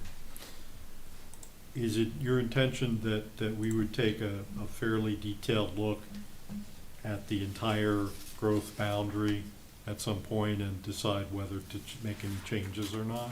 I believe that's something that we should take a look at, but my thought was, for this purpose, I simply used the 2018 map and made my quick edit to it. What my intent is to have our GIS person create an updated map that frankly is a little easier to work with. Mhm. This one, for example, a lot of the roads are covered up by the colors. Yeah. So we want to have something that gives a little better orientation, and then yes, absolutely, have you take a look at it. Okay, okay. Yeah, because I know that over the years, we've gotten some feedback from the community as to whether the boundary is, in, you know, how that boundary is exactly laid out. So anything in section A, we can always come back if you have something. Section B is agricultural land preservation policies. So it talks about the rural buffer, the rural preservation, what they're about, how they, you know, how they're thought of and so on. I guess I have a question on page 5. So the top paragraph, you're talking about rezoning requests. So again, very, very apropos and so on. The use of the word prohibited. So the township could make a law which basically says you can't do that. Is that true? Or is prohibited more of a aspirational word? This is actually something that taken right out of the 2018 plan. We could use the word discouraged or strongly discouraged might be more appropriate for the master plan, Yeah. because this is not an ordinance. Just because we say it's prohibited doesn't mean it is. No, it's not. Yeah. So it might, if you're comfortable with it, it might be worth changing that, perhaps strongly discouraged. Yeah. The township, though, could adopt an ordinance that would do this? Or, because it seems, I mean, I don't know about other places, but it seems like, you know, you never know ahead of time what development you're gonna get. So yes, you should plan and you should have ideas and you should attempt to kind of, I mean, everybody, we should think about the type of community we want and so on. But at the end of the day, we're also sort of at the mercy of what do people bring to us. And so, to me, prohibited is kind of not the right word there, just from the standpoint that you would want to leave yourself the freedom to make those types of decisions based on what happens at the time. So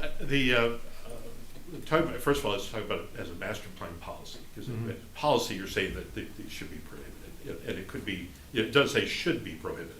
So that when you take an action to reject a rezoning, you are prohibiting it. You are saying, nope, that's not right.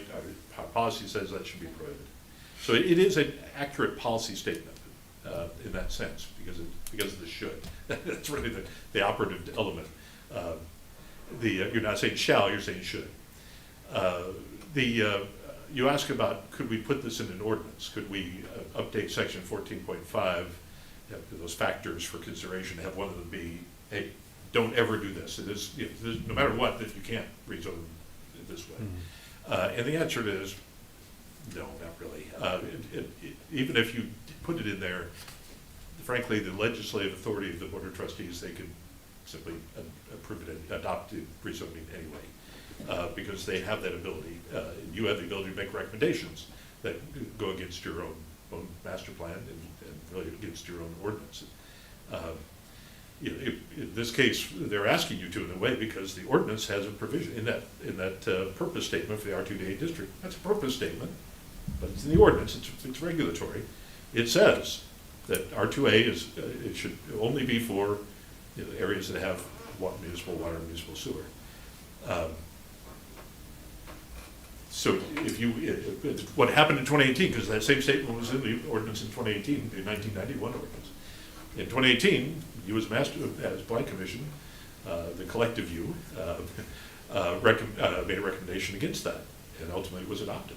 So at best, these are going to be should statements, even if they went in the ordinance. Yeah. I will tell you, actually, I apologize for this, but it's worth mentioning, the conditional rezoning thing. I personally, I detest the conditional rezoning provision in the state act.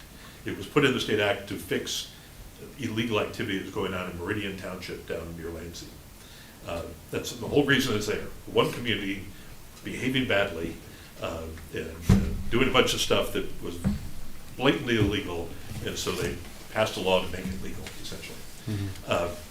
And in our ordinance and in many ordinances, there's a provision, it says, basically, conditional rezoning is not allowed in our community. We don't want it, period. And it's there because conditional rezoning is, it's not a two-way process. They propose, you either approve or reject their conditions. It's unpleasant. There's not a go back and forth. It's not a, let's discuss this, can we adjust that? They propose it and you accept it or not. So that's why we put this provision there, that they're prohibited in our community. In reality, even with that provision in there, if somebody came in and submitted an application for conditional rezoning, we would have to review it. We'd have to follow the process. We'd have a hearing. You say, look, this is what our ordinance says. You would make your recommendations. Hopefully you make it, say, no, we don't want it because this is what our ordinance says. But even, we still have to allow their due process to have it reviewed. Okay. Communities behaving badly sounds like something I would find on Netflix. I think Meridian Township is actually responsible for a couple of different sections of the state zoning act, but that's the worst one. Okay. So if it were me, if I would replace should be prohibited with are strongly discouraged, but that's just me.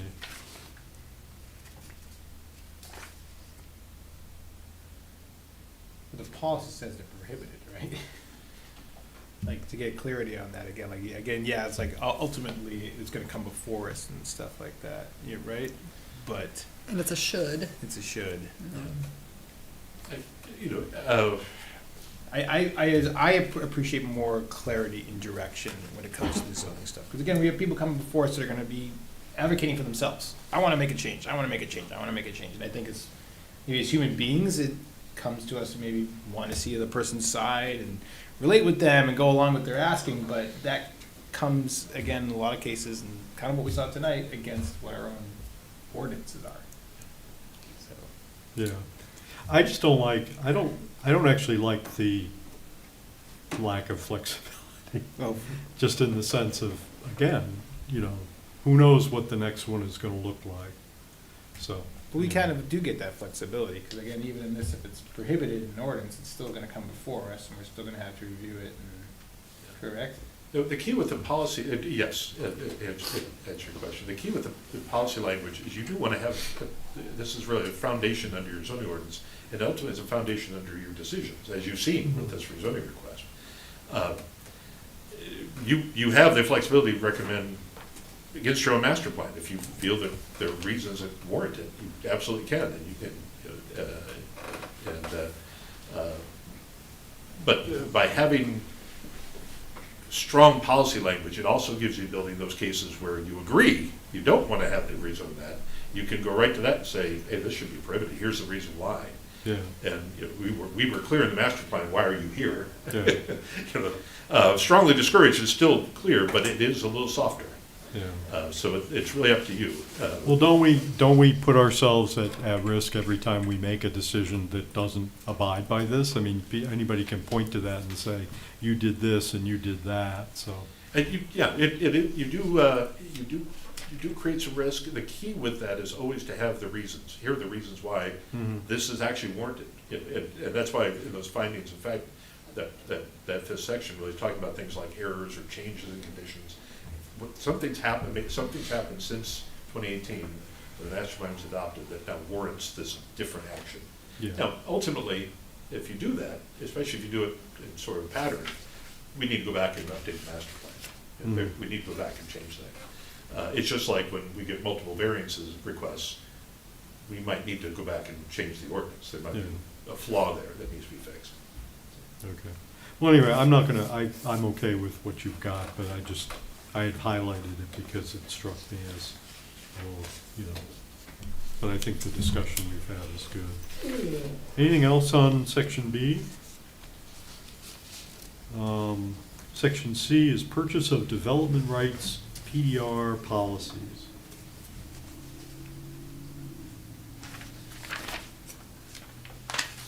I guess I had another question on page 6. I know you've talked about this before, but special emphasis on meat processing facilities. How much water would a meat processing facility use, and how much environmental impact would it have? To me, that sounds like an operation that you wouldn't necessarily want next door. So I'm certainly aware of many meat processing facilities that are in rural areas that are unwell and septic.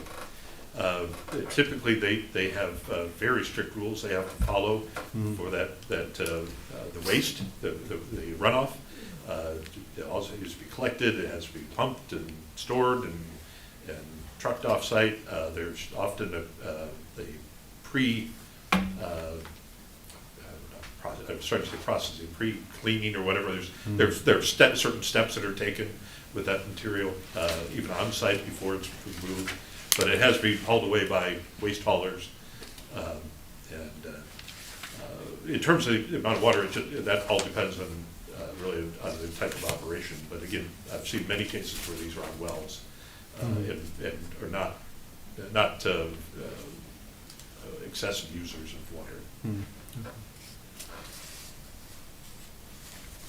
Yeah, the main issue with the meat processing is there are very, very few USDA certified meat processors in the state of Michigan. I think the closest one is like 2 hours from here. Yeah.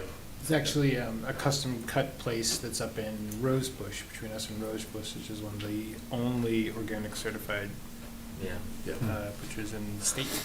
Yeah. There was I mean, for example, if you wanted to do sheep, I think if I recall, you went down to Monroe. Yep. Yeah. And chicken, Fowlerville, I think is where the closest one for chicken. All right. Fowlerville, yep.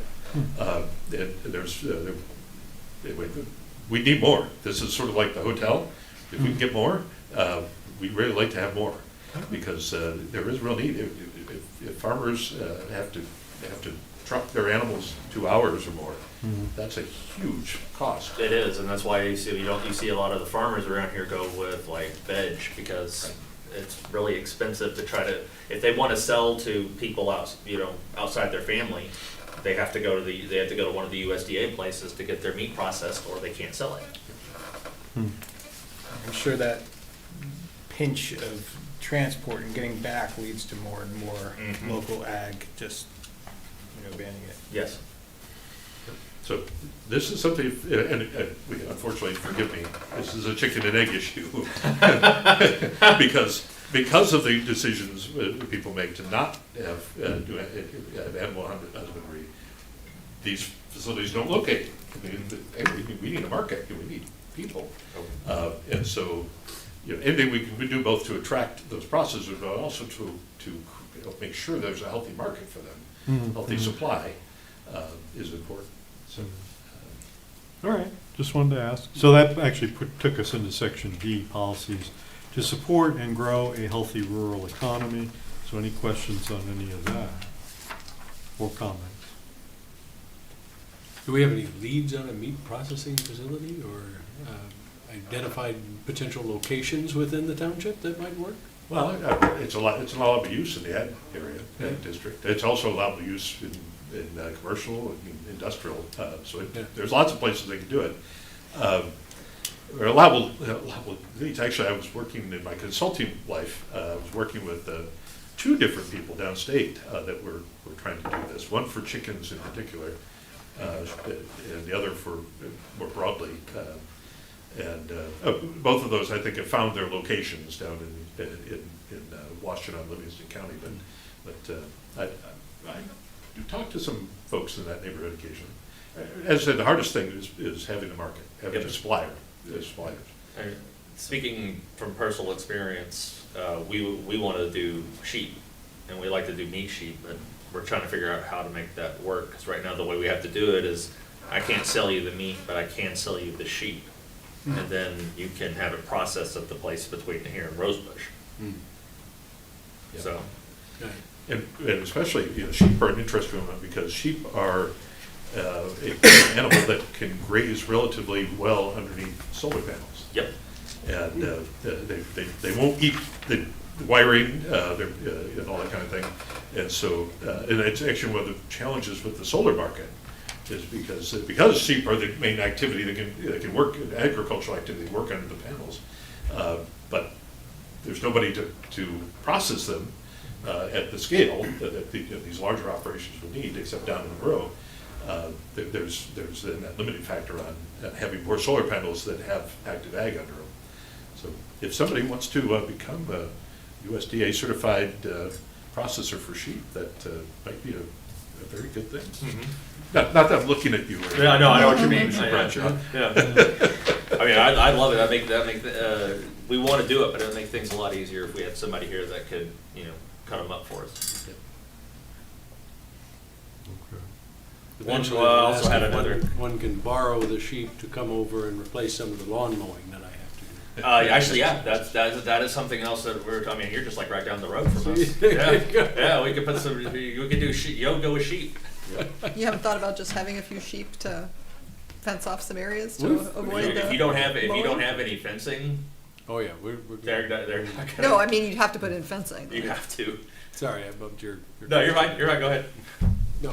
Okay, one of the things I was gonna say, I was looking at this, support, number 2, support growth of local food systems. Policy priority A, I'm not sure what the relationship would be between the township and insurance companies, because this is something else that we looked at doing too, but to insure your land for people that come on and depict things, it's steep, because they're having, with U-Picks, they have to have like something to cut the veg with, and carrying around a sharp implement on a farm introduces a lot of liability. Yeah. And the insurance companies want to charge an arm and a leg for that. So I don't know if there's anything that we can do to maybe get lessen the burden on that behalf, or. Yeah, I don't know if there's anything the township could do. Certainly, it's an interesting question. I mean, some you pick, strawberries, for example. It's often a common you pick operation. Some of them have sort of gone to a modified you pick. We'll pick it, and you take the box. Here you go. Right. Here's Yep. your and so sort of get a little bit of the you pick, but not, you don't have to stand out there in the sunshine. Actually good picking. You pick up the box and put it in the car. Yeah. Exactly. Is there something to think of when it comes to like having that type of strengthening local food production? Like, what's the majority crop that we see around here right now? It's not food, it's feed. Most of what we have out is corn. It goes off site, goes off. Was there something we could? And just thinking of that, of how, this is not just a local change and just to how can we market it better, but like giant agro shifts and like just what's being put out in order to get like this type of sustainability of local agriculture going. Is there something in that where we could look towards tax incentives or different grants or something like that as a township that would encourage people to diversify their crops off for corn, which they know is going to come back and pay every. I think that's a larger issue Oh, than for the sure. township. It's For really sure. more at the county regional level, because sure. the township has fairly limited amount of, in general, a fairly limited amount of farmland. Yeah. Whereas the county as a whole, that might be a larger discussion for that. Yeah, we have, it's an interesting one. We need more young farmers in this community. I'm sorry, Dave. No, that's Mr. Bradshaw, fine. but we need more younger farmers. We have an older generation of farmers. Used to say they're in their 50s. Well, now frankly, a lot of them in their 70s, certainly 60s and 70s. That this is the way we do things. I grow corn, I grow wheat, I grow soybeans, I grow sugar beets. Those are really the 4 staple crops in this area. And so to look beyond that. Oh, okay, it sounded like you had an editorial comment on my first comment. But anyway, I agree that it's more of a regional approach. Certainly the 4-H and that aspect, I think, brings a lot of this in. The MSU extension is a great resource for education. People have to use it, but I think it'd be great to have that be more active in Isabella County. You know, I'm not in the agricultural world here. I certainly talk to farmers. I have farming friends all around the state, but I'm less connected in Isabella County just because I tend to be more working with developers than farmers. But I think that's the side of it, the education side of it, where MSU Extension in particular can be helpful. Go to the farmer's market, talk to a lot of the people there, that they're in the general area. Talk to them, they'll tell you, they'll give you a beerful. They are very passionate about this. Yeah. One of the interesting things about farming, if people often, when they think of farming, they think of that 100 acres or 400 acres or 800 acres of land. Some of the successful farmers, especially some that end up at the farmer's market, are farming 2 acres or 5 acres, and they're doing it in hoop houses and greenhouses, and fairly intensively in that space. And usually because they're younger, they don't have a lot of money. All I could get was I managed to push it, and I have a 5 acre parcel, and I put up the hoop houses and make it work, while working 2 other jobs. But often those are the most creative, and they do. Farmers market is great for that kind of stuff, but also they often can, as they have success, they then start to create trends in a better direction. I think you brought up a good point too, Jessica, when it comes to looking at the Union Township versus an Isabella County area. One of our Isabella County commissioners is also a Union Township resident and is also a dairy farmer, Frank Engler. I was talking with him, and he was saying like he doesn't see developmental farms that can be sustainable under 40 acres. You know, and I was talking to him about how do we encourage these smaller growths, these 2 to 3 plots, trying to, you know, when we're cutting down these larger farmlands, how do they go not to just being residential, but smaller farms that can continue on in growth? There is a disconnect, I think, in a little bit on how that. I will actually argue with Engler that the smaller, more intensive farming is probably where a lot of people are going. So I think there's something for us as a township looking to foster that growth. We also need to make sure we're encouraging that onto the higher level up above us. Especially if we want to do with item number 3, kind of goes hand in hand with agritourism. That's going to get more people here. I mean, you're a prime example of the agritourism with your establishment down the road. That's what we're looking at. Well, for the future. Good luck being a small family-run farm in this area and get 40, 50, 80, 100 acres to do anything. Mm-hmm. Because most of it's all commercialized. Yep. Or owned. Yeah. You know, it's been handed down for a long time. And it's all corn and soybeans. Yeah. So I'm a fan of what you're proposing here. So am I. Okay. And it's appreciated. I want to go on record of that. Not only do I like it, but it's appreciated for those of us that are making this our home. Yep. While working 2 and 3 other jobs. 2, 3 other jobs. Hanging out with the planning commission and the board of trustees. That's right. Yeah. Okay. So the final 2 sections in here, you've got utility scale solar energy and battery storage development. I just note that these things shall be discouraged. So we have the other language in that section, that's fine. And then F, other agriculture and rural character preservation policies, which is sort of what we were just talking about. I do have a suggestion on under F, number 1. At the end, almost at the end of the last sentence, I would replace young men and women with young people or persons. Okay. And then in 2, the second line, there seems to be a semicolon in there that doesn't belong. Oh, it certainly is. Thank you.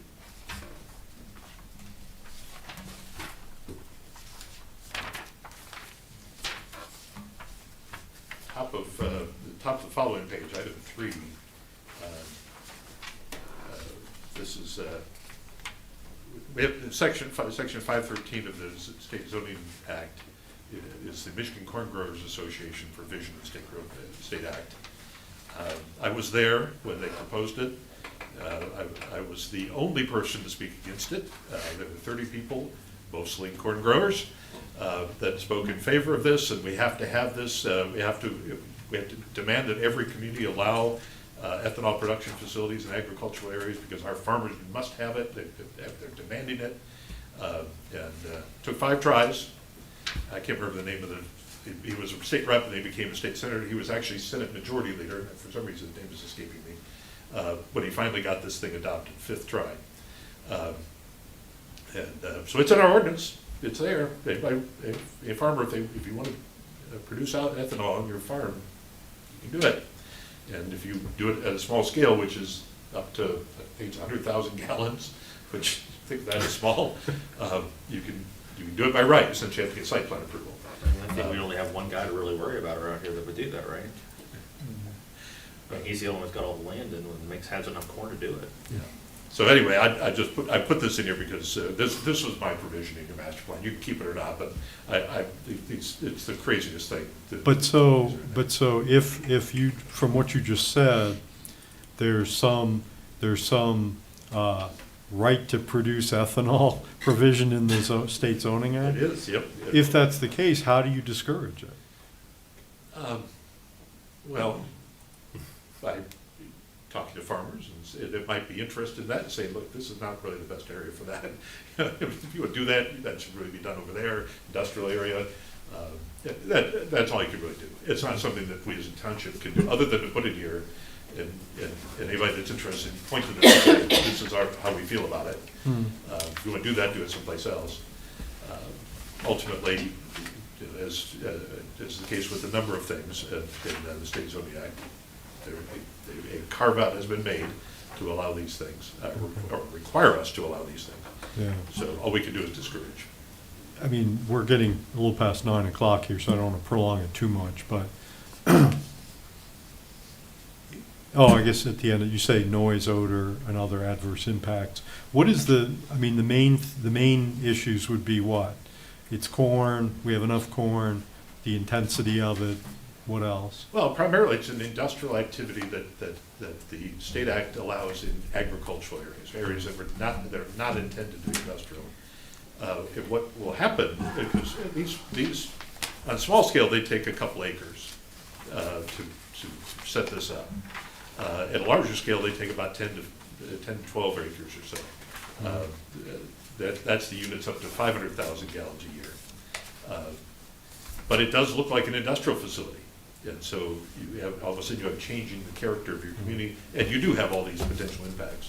And of course, it is ethanol production. You have fire and explosive impacts potentially as well.